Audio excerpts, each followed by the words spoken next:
ولا شك أن قيام الدولة السعودية الأولى وانتشارها الواسع في شبه الجزيرة العربية ونجاحها في إرساء الاستقرار والأمن والحكم الرشيد أدى إلى النقمة عليها، لذا بدأ البعض بإطلاق مصطلح الوهابية على تلك الدعوة لتنفير المسلمين من هذه الدولة ومبادئها الصحيحة.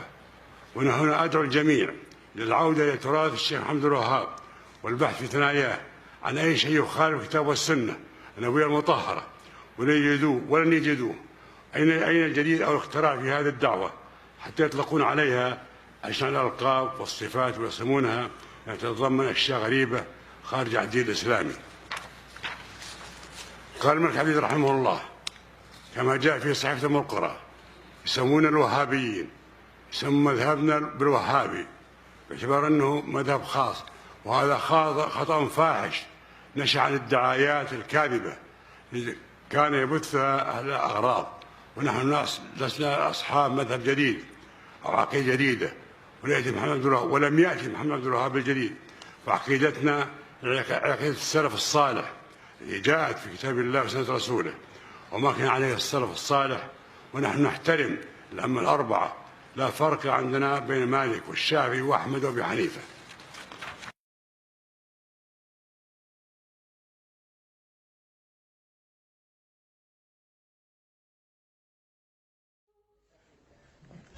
Anda kembali di Perjalanan Suci. Pemirsa, sebagai negara yang jumlah jemaah hajinya terbesar, Indonesia mendapatkan kehormatan dari pemerintah Arab Saudi dengan diberikannya tausiah dalam bahasa Indonesia di Masjid Nabawi.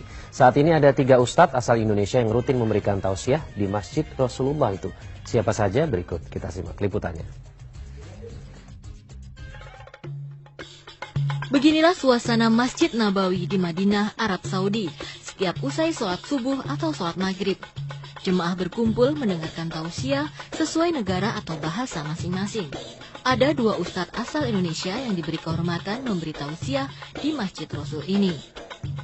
Ketiganya adalah Ustadz Abdullah Roy, Ustadz Firanda Andirja, dan juga Ustadz Anas Burhanuddin. Abdullah Roy sudah sejak 3 tahun yang lalu rutin memberikan tausiah dalam bahasa Indonesia di Masjid Nabawi. Selain memberi tausiah, Roy kuliah S3 jurusan Akidah di Universitas Islam Madinah. Ceramah sudah mulai dilakukan sejak kurang lebih 3 tahun yang lalu atau 4 tahun yang lalu. Ya, saya bersama beberapa saudara dari kalangan mahasiswa sudah diberikan kehormatan untuk bisa mengajar di Masjid Nabawi. Seperti Roy, Ustadz Firanda Andirja juga sudah 3 tahun ini diberi kesempatan berceramah di Masjid Nabawi. Firanda awalnya menempuh pendidikan di jurusan kimia Universitas Gadjah Mada. Setelah setahun dia tertarik mendalami agama Islam dan masuk pesantren. Akhirnya tahun 2001, pria kelahiran Surabaya 1979 ini menempuh pendidikan S1 hingga S2 dan S3 di jurusan Akidah Fakultas Usuluddin Universitas Madinah. Firanda memang amat menonjol di antara mahasiswa Indonesia di Madinah. Tidak hanya belajar di kampus, tapi setiap hari ia mengikuti kajian agama Islam di Masjid Nabawi. Firanda dipilih melalui pemantauan para pengajar di Universitas Madinah serta sejumlah ulama terkemuka Madinah. Menurut Firanda, pihak kerajaan maupun masjid tidak menentukan batas yang kaku tentang apa yang boleh dan tidak boleh disampaikan dalam ceramah. Ada pun syarat tertentu sebenarnya tidak ada, cuma mungkin mereka mengatakan hindarkan pembicaraan-pembicaraan yang bisa menimbulkan keributan di masjid, ya itu mungkin agak dihindari seperti itu. Ya, itu kontroversial. Tapi tetap harus ada pengingkaran dengan cara yang baik, kesalahan-kesalahan harus ditegur. Apa fungsinya kalau kita berdakwah kemudian kita tidak menegur kesalahan? Ya, kita cuma menyampaikan yang cocok aja, terus kapan kita mau menegur kesalahan? Maka kita tetap harus menegur, tapi melihat ada batasan-batasan. Kalau sudah mulai timbul kegaduhan, maka kita berhenti. Ada tahapan-tahapan yang harus kita perhatikan.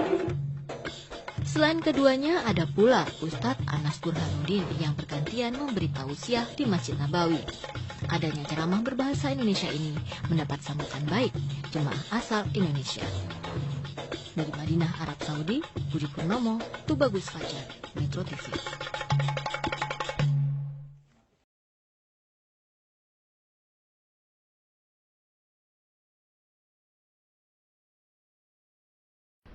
الحمد لله أسبغ علينا نعما مباركات تتالت أفواجا وحذر ممن سعى بالفتن بين المسلمين وداجا وصلوات الله على رسوله ومصطفاه وعلى آله وصحابته البالغين من التلاحم أثباجا والتابعين ومن تبعهم بإحسان إلى يوم الدين وسلم تسليما كثيرا.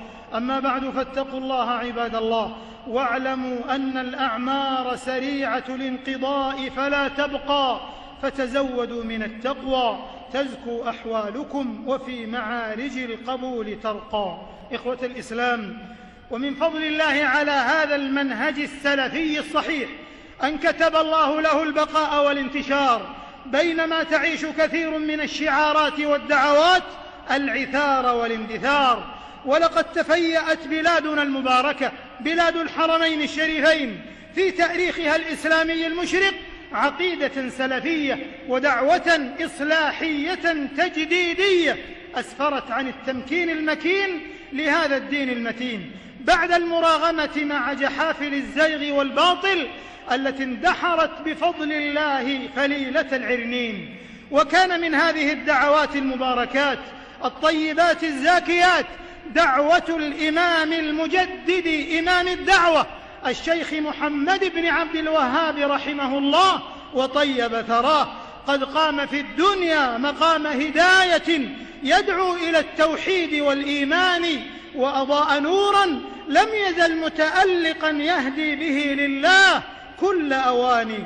لقد كانت دعوة الإمام محمد بن عبد الوهاب رحمه الله دعوة تجديدية لمن درس من معالم الملة والدين، تصحيحية لما فسد من معتقدات بعض المسلمين، حاربت البدع والخرافات والآراء الشاذة والضلالات.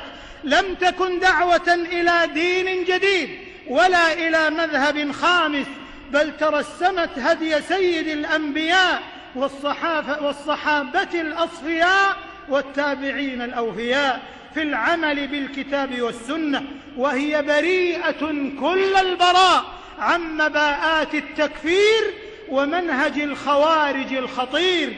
ومع ذلك لقيت هذه الدعوة الإصلاحية من المزاعم والافتراءات والتشويه والشائعات الغفير والكثير. ومع أننا في زمن المعلومة الصحيحة وإمكان معرفة الحق والحقيقة، إلا أن وصمها ولمزها وأهلها بالوهابية لا يزال صداه يطرق مسامع أبنائها، فلا يزيدهم إلا ثقة بالحق واستمساكا به.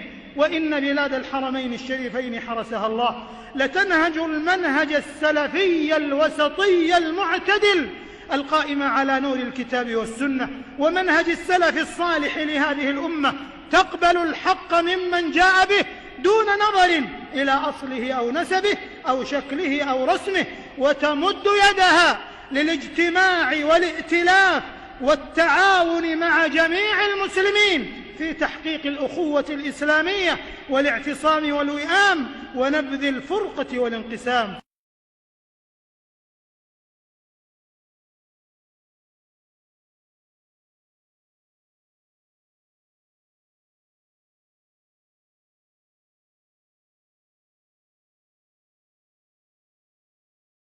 Masjidil Haram di Mekah Al-Mukarramah.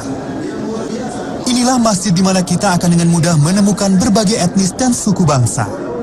Sujud bersama dan melaksanakan amalan ibadah seperti sholat, ziarah ke makam Nabi, dan kajian setelah sholat fardu.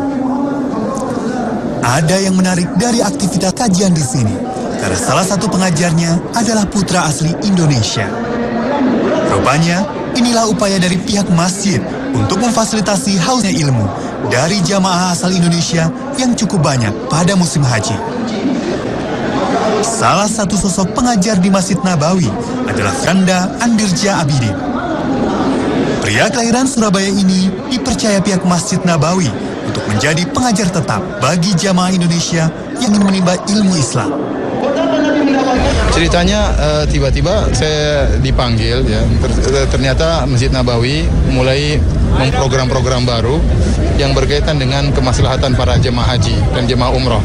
Sehingga mereka punya ide untuk membuat pelajaran dengan berbahasa Indonesia. Khusus pada musim haji tahun ini, Ustadz Firanda bertanggung jawab untuk mengadakan pengajian setiap ba'da subuh dan ba'da maghrib dengan durasi sekitar 2 jam. Jamaah asal Indonesia begitu ramai mengikuti kajian ini. Bahkan, pertanyaan pribadi pun diajukan kepadanya seusai kajian langsungkan. Meski mengaku bercita-cita menjadi ahli teknik kimia, panggilan dakwah membuat mahasiswa S3 jurusan akidah ini memilih misi kebutuhan umat akan ilmu agama. Satu lagi bukti bahwa putra asal Indonesia mampu berkiprah dalam dunia internasional. Dipercaya karena ilmu, keluhuran akhlak, dan kesantunan yang menjadi ciri khas bangsa Indonesia. Selo Ruandanu, Hari Rosa, Madinah, Arab